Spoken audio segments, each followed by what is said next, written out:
Hi, it's Alex.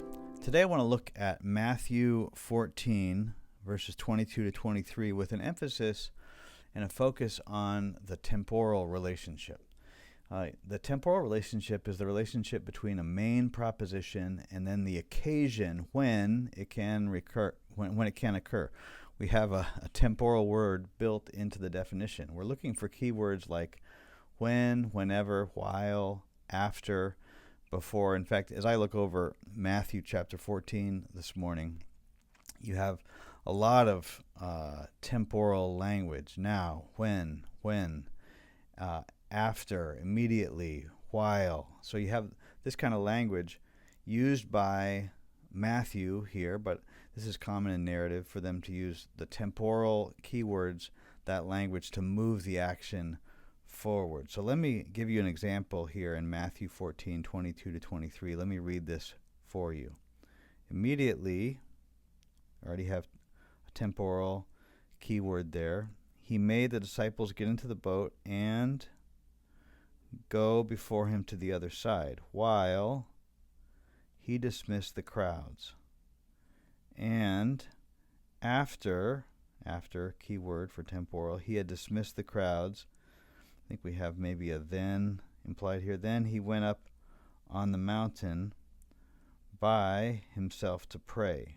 When evening came, he was there alone. So let me show you how I broke this down into its propositions, and then I can arc this, show you how I would arc through this. Immediately, first proposition, he made the disciples get into the boat and go before him to the other side while he dismissed the crowds.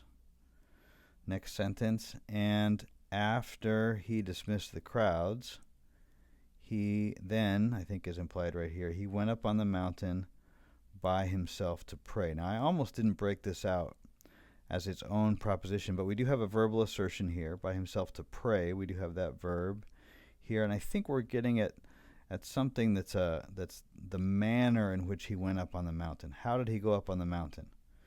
The manner that he went up on the mountain was by himself to pray. So I think I do want to set that out as its own proposition. And then the final sentence we have here is, when evening came, he was there alone. So we have this final temporal language in our example here. So to arc this, where my eye goes is to first to this short series that we have right here. Immediately he made the disciples get into the boat and go before him to the other side. And then we have this temporal marker that he was making the disciples do this while he did this. So I'm going to set this as a temporal,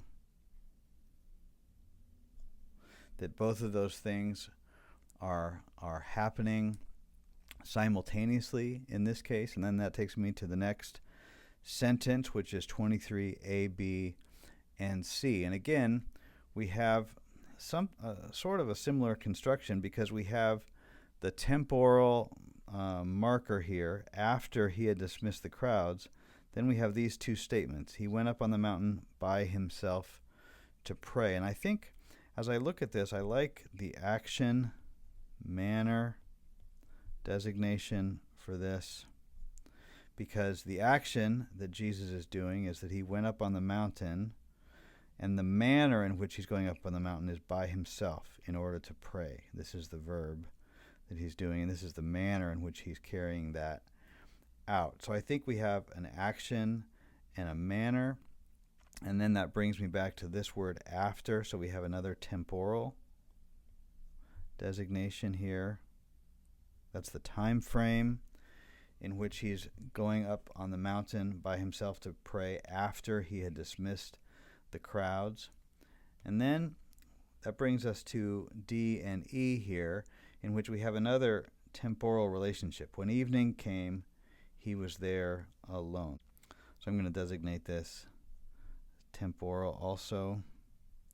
And then we have what I think is a simple series of actions. And you'll often see this in the narrative, that there's a simple flow of actions connected, as we said, by these temporal words, immediately and after and when evening came. So it's moving through these three sets of actions. So I'm going to label this simply as a series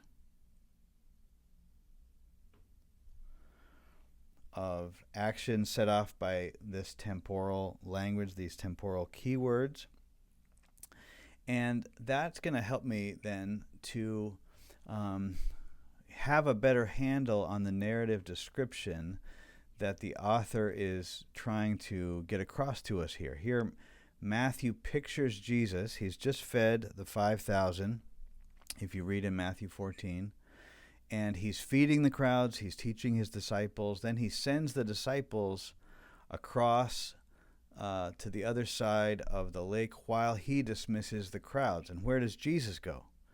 He goes up on the mountain by himself to pray. And then we get this evocative moment here in the midst of all the hubbub that's going on in Matthew 14. And really, as we read on, this is going to continue, because we know that this contrast, this peaceful moment that is laid out when evening came, he was there alone, is set out in contrast to the problems that the disciples had in getting across the water, that they were having a hard time as they were trying to go across the water.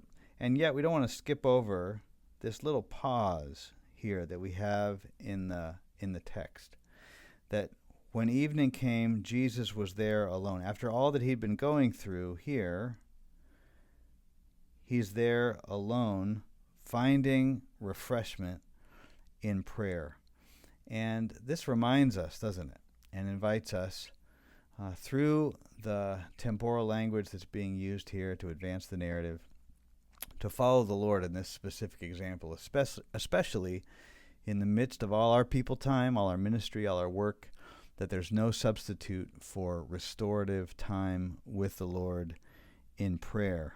And we can look to Jesus in that to set a pace for us, that even in the midst of all of this ministry, all of this work, all of this administration, while he's sending his disciples on ahead and dismissing the crowds, he made a space, he created a space so that when evening came, he was there alone on the mountain, giving himself to his Father in prayer. It's a wonderful picture and a reminder for us, and sets a pace for us as well. So that's how I would use the temporal relationship to arc out Matthew chapter 14, verses 22 to 23.